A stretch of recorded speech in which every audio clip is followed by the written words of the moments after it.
깡센 인사이드에서 함께하세요.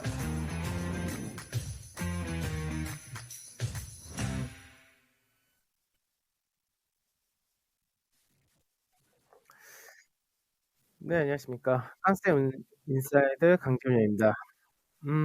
오늘 이제 시장이 반등을 한다 되어 있죠. 그래서 거래소 같은 경우는 지금 현재 1% 정도 상승을 하고 있고, 이제 코스닥이 2%가 좀 넘는 한 2.3% 전후 이제 반등이 좀 더 강하다 됩니다.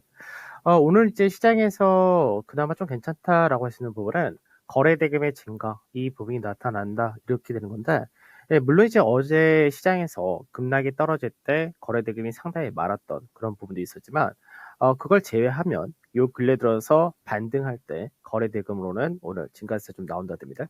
그래서 시장에서 물론 이제 어제 미증시, 미 선물의 하락이란 부분을 우리가 먼저 선파했었던 걸 감안한다면 지금 사실 반등폭이 그렇게 세지는 않다 이렇게 봐야 되는데, 이 부분은 이제 외국인들의 수급적인 부분에서 여전히 이제 거래소 시총 상위를 중심으로 해서 매도가 나온다, 이 영향이 있다고 봐야 될 것이고요.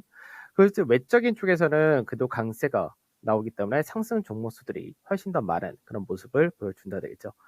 선물 쪽에서도 이제 외인들이 선물에서 매수를 해주고 베이시스도 소폭 개선된 그런 모습을 보여준다까지는 되어 있는데, 아직까지 시장에서 미선물이란 부분에 따라서 국내 증시가 왔다 갔다 하는 흐름을 나타내 준다 이렇게 되겠죠. 그래서 오늘 시장에서는 이제 업종별 종목별로 차별화가 좀 더 커지는 그런 모습을 보여준다 되는데, 간단하게 보게 되면은 이제 시총 최상위 반도체라든지 그다음에 이제 은행이라든지 이런 쪽, 그리고 완성차 이런 쪽은 상대적으로 강세가 제한되거나, 이 은행 같은 경우는 이제 차익 실현 욕구가 좀 커진다 되겠죠. 이제 다음 달 들어가게 되면은 이제 연준회의가 있는데, 현재는 연준회에서의 금리 인상 하게 될 경우 0.5% 인상이 아니라 0.25% 정도로 기대치가 낮아진 그런 상태이기 때문에, 이런 부분이 금리 인상 수혜주다라고 하는 은행 쪽에서는 차익실현이 떨어진다 이렇게 봐야 될 것이고요. 근데 IT와 자동차는 여전히 시장에서 아직까지 수급적인 약화라든지 러시아 관련된 우려 받고 있다 되겠죠. 그다음에 이제 강세를 띈다 되는 부분에서가 가장 두드러진다 되는 것이 신재생이죠. 그러니까 이제 결국 러시아 문제로 인해서 유럽에서는 현재 에너지원을 좀 더 다른 쪽을 확대시킬 수밖에 없다 이렇게 되는 부분이기 때문에, 이 부분 앞서도 말씀드렸지만, 그래서 태양광 관련의 강세와 풍력 관련주들 이들의 강세가 여전히 강하다 되겠죠. 그다음에 원전 관련 역시도 시장에서 에너지 쪽 관련해서 모멘텀 받는다 됩니다. 그다음에 이제 어제 미증시에서의 반등이라는 부분이 그동안 하락이 컸었던 이제 미국에서의 성장 기술주 이쪽에서의 강세가 좀 두드러진 모습이었는데, 이 부분이 오늘 이제 인터넷 플랫폼 관련된 네이버라든지 카카오, 그 다음에 2차 전지 소재 쪽 역시 강세가 두드러진다는 거고요. 우크라이나를 봤듯이 결국 이제 한 국가의 무력이란 부분이 굉장히 중요하다는 거죠. 그래서 오늘 방산에서 무기 관련주 이쪽 역시도 상당히 강하다 됩니다. 그다음에 이제 최근 들어서 꾸준하게 이란이라든지 역시 러시아 모멘텀 받는 쪽이 조선과 건설 이런 쪽이 받는다는데, 이쪽 역시도 어느 정도 강세 이어진다 되고, 그다음에 증권 같은 경우는 사실 그동안 금융이나 섹터 내에서 은행과 보험 같은 경우는 금리 인상에 따른 수혜를 받았던 반면에, 증권 같은 경우는 지수가 하락을 했다라는 부분에서는 부정적으로 작용했었는데, 이제는 반대될 가능성이 높다, 이 부분도 생각을 하셔야 됩니다. 그래서 증권도 시장 대비해서 강세 띈다 되고, 실적 발표한 기업들 중에서 반도체 패키징 관련해서 이제 뭐 대덕전자라든지 심택이라 이런 쪽은 굉장히 강하다 되겠죠. 그래서 이쪽 같은 경우 오히려 52주 신고가가 이어지는 케이스가 되는 거고요. 뭐 LS 인터내셔널 같은 경우도 마찬가지로 실적 대비 저평가인데 상대적으로 못 갔던 부분이 있으니까, 이런 쪽도 역시 강세 띄고, 일부 제약주도 역시도 강세 띈다 됩니다. 그러니까 시장에서 상승을 한 쪽은 굉장히 많다는 얘기죠. 그에 반해서 시장에서 시장 하락은 더 세게 떨어졌는데 반대 못한 쪽은 여전히 수급적인 부분에서 늦게 풀린다 이렇게 생각을 하셔야 될 것 같고요. 그다음에 리오프닝 관련된 화장품이라든지 그리고 뭐 해운 같은 경우 최근 들어서 많이 올라간 쪽은 차익 실현 일부 떨어진다. 그러니까 자연스러운 흐름이죠. 여기만 보면은. 그러니까 업종별 종목별로 볼 때는 시장 자체의 흐름은 상당히 견조하게 자연스러운 흐름인데, 아직까지 시장 전체적인 강세를 보이기 위해서는 외국인들의 수급이라든지 몇몇 가지 해소될 부분도 상당히 좀 필요하고, 원달러 환율도 마찬가지로 어제까지는 이제 장중에는 뭐 문제 없는 환율이었지만 다시금 1,200원대가 올라왔기 때문에, 이 가격대를 아래로 떨어지는 그런 과정이 있어야지 시장에서 안도감이 다시금 형성될 수 있다 될 수밖에 없습니다.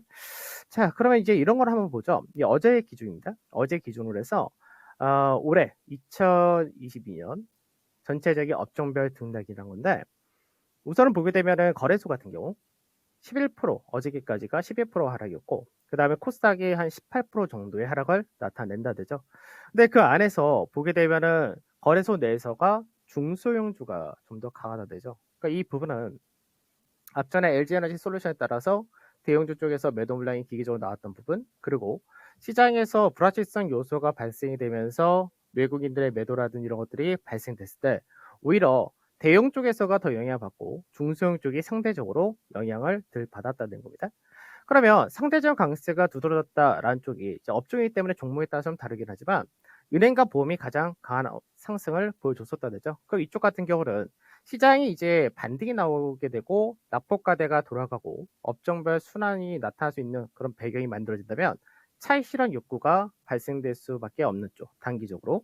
그 다음에 항공해운 쪽에서는 이제 해운주 중심으로 상승 역시 강하게 뽑아놨던 그런 케이스입니다. 이쪽 역시도 단기적인 차익 실현은 당연히 나타날 수밖에 없다가 되고 있죠.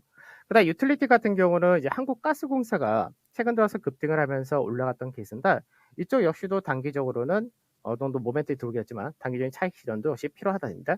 반대로 낙폭이 굉장히 컸던 쪽, 가장 컸던 쪽이 서비스와 제약인데, 이쪽에서는 이제 어떻게 되겠죠? 낙폭과 대 반등이 나오는 것이 맞게 되겠죠. 그래서 지금 시장에서 상대적으로 강세되었던 쪽에서 차익 실현 부분은 당연하다고 생각을 하셔야 되는 거고, 지수가 어느 정도 올라올 때까지는. 그리고 반대로 지수가 다시 한번 저점 구간을 왔다가 반등이 강하게 나온 그런 케이스가 되게 되면 낙폭과 대 반등이 나온다는 부분이 서비스에서 가장 대표적인 것들이 인터넷 이쪽이었기 때문에 이쪽에서 반등이 나온 것도 역시 마찬가지겠죠. 그 다음에 이제 눈여겨봐야 될 부분은 어디냐면은 그 다음에 낙폭이 컸던 쪽에서가 그 다음이 자동차라든지 에너지 화학, 그 다음에 IT, 시총상위 대형 이렇게 들어온다. 이쪽은 아직까지 LG에너지 솔루션에 대한 영향도 좀 들어오고 외국인들의 수급적인 부분도 역시 아직까지 이어진다 됩니다. 그래서 이쪽 같은 경우는 시장에서 외국인들 수급이 바뀌고 그 LG에너지 솔루션이 이제 다음 달이죠. 다음 달 3월선 동시만기 끝내면 해소되는데 그때 해소되느냐 역시 눈여겨보셔야 되는데, 에너지 화학 쪽에서도 나눠지게 되겠죠. 2차 전지 관련해서는 여전히 약세되었기 때문에 당연히 다른 납폭과대주처럼 반등이 나와줘야 되는 거고, 근데 순수화학 쪽은 아직까지 상승폭이 작다는데 순수화학하고 철강은 같이 보셔야 됩니다. 그래서 이런 쪽들을 이제 하나씩 눈여겨보고 접근을 하시고 이렇게 가시면 되는 거고, 그 나머지 쪽에서 방어 성향이 강했던 쪽은 상대적으로 메리트는 떨어진다 이렇게 보시면서 시장에서 이게 아침에도 설명드리겠지만 사실 시장 자체가 지금 정치적인 전쟁이란 부분 자체가 정치적인 이슈가 좀 크게 작용한 케이스이기 때문에 이게 시장에서 여전히 변동을 일으킬 수밖에 없다고 생각하셔야 됩니다. 그래서 어제 시장에서 중요할 때 깼다고 해가지고 시장이 완전히 무너진다 이렇게 볼 필요도 없는 거고, 반대로 시장에서 지금 언제 강하게 올라갈 거냐라는 부분도 외국인들이라든지 이런 쪽에서 강하게 들어올 수 있는 구조가 만들어지면은 언제든 나올 수 있는 구간이기 때문에, 그래서 현재는 외국인들의 수급이라든지 이런 것들 계속 체크를 해야 되고, 중요 가격대를 어저께 이탈했으면 오늘 살려주는 과정을 보여줄 거냐 이런 것들을 체크하면서 가셔야 되겠죠. 그러면 이제 오늘 간단하게 선물지수만 좀 한번 보도록 하면은, 선물지수가 어제 실제로는 이 가격대를 안 깨는 게 제일 좋았었죠. 그러니까 이 가격대 자체를, 이 가격이 이제 359에서 360 정도가 되는데, 이 가격대가 이제 시장에서 국내 증시가 1월달 바닥을 만들고 계속해서 저점을 만들었던 자리가 되겠죠.